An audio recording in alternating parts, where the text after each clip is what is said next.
Hello students. In the previously shared video, we have discussed about William, who is a percussionist and had overcome all her fears with great confidence. Alright, just let me know that when we hear the word Shehnai, what's the first thing that pops up in your mind? Something about wedding, bride, bridegroom, or auspicious occasions?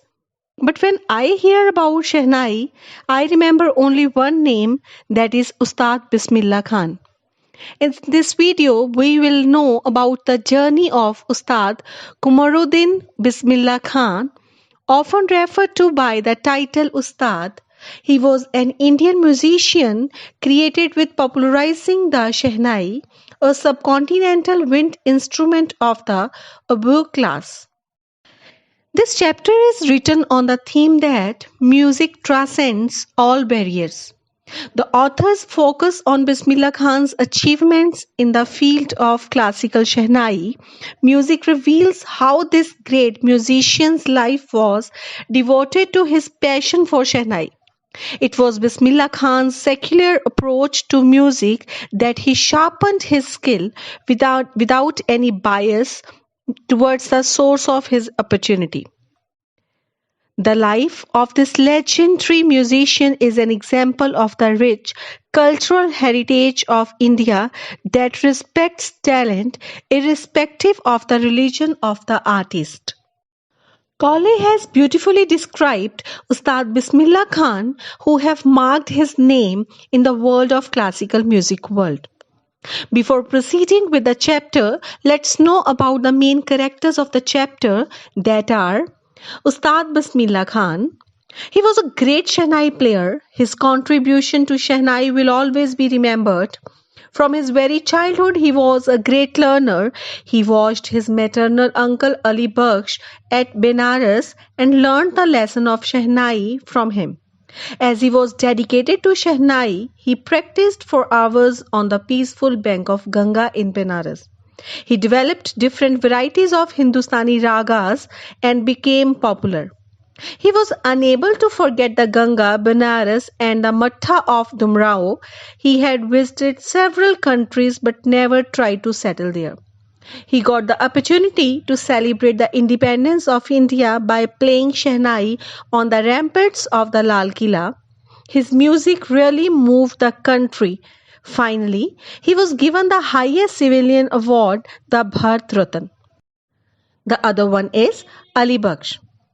He was the maternal uncle of Ustad Bismillah Khan. Like a true teacher, he peacefully gave Bismillah the lessons of Shehnai. Bakhsh was a hard-working Shehnai player. He used to practice playing Shehnai for hours. The great quality of his character was that he had no difference between religions. He was employed as the Shehnai player in the Vishnu temple of Benares. Here he tried to please Lord Vishnu with the charming music of Shehnai. His character was very influencing.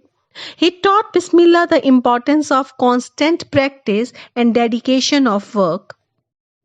Now, in no time, we shall be lost in the world of Ustad Bismillah Khan and music.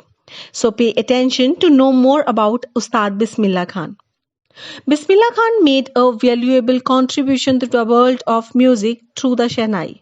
For this, he was honored with India's highest civilian honor, the Bharat Ratna, in 2001. He hailed from a family of musicians. He improvised many new ragas with the Shehnai and thus placed it among other classical musical instruments. He won so many prizes for that. The Mughal Emperor Aurangzeb banned the playing of the pungi in his royal court. He disliked the sound and so the pungi was termed to be a noisemaker. A barber tried to improve the pungi's tone. He got a hollow stem, wider and longer than the pungi, made 7 holes on it and blew into it, closing and opening the holes. It produced soft, melodious music. As this instrument had been developed by a barber called Nai in India and was played in the king's court called Shah. The instrument was named Shehnai. The Shehnai became a part of auspicious occasions. It was a part of the group of 9 musical instruments that were played at the royal court. Bismillah Khan was born at Dumrao, Bihar in 1916 into a family of musicians. His grandfather, Rasul Bakhsh Khan, played the Shehnai at the court of the king of Bhojpur. His father, Pegambar Bakhsh, and his paternal as well as maternal uncles were Shehnai players. As a child, Bismillah Khan could visit the Biharji temple to sing the Bhojpuri Chaita, for which the king rewarded him with a laddu weighing 1.25 kilogram. At the age of 3, Bismillah Khan visited his maternal uncle Ali Bakhsh at Benares. He saw him playing the Shehnai and was fascinated by it. At the age of 5, he started learning and playing it. He would spend hours practicing at the temple of Balaji and Mangala Maiya by the banks of the holy river Ganga. The flowing waters of the river inspired him to improvise, and Bismillah Khan invented ragas which were considered to be beyond the range of Shehnai. At the age of 14, he performed at Allahabad Music Conference, and his talent was appreciated by Ustad Fayaz Khan.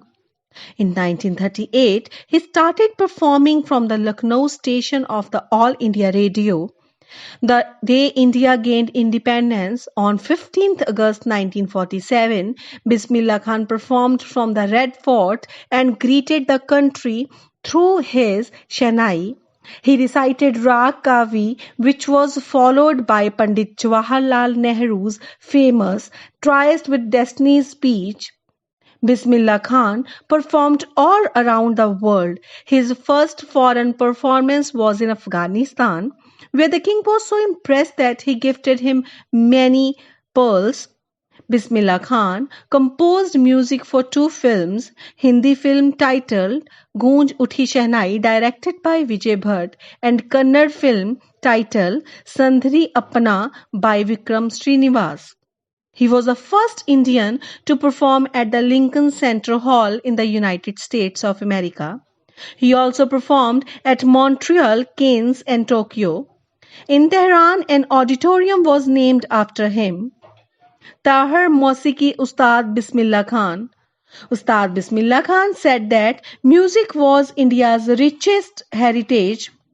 Ustad Bismillah Khan said that music was India's richest heritage and had to be taught to the children. Although he had travelled all over the world, he was attached to Dumrao at Benares. Once a student asked him to set up a Shehnai school in the USA and promised to recreate the temples of Benares there. Bismillah Khan asked him whether he would transport the river Ganga also, as he was attached to it as well.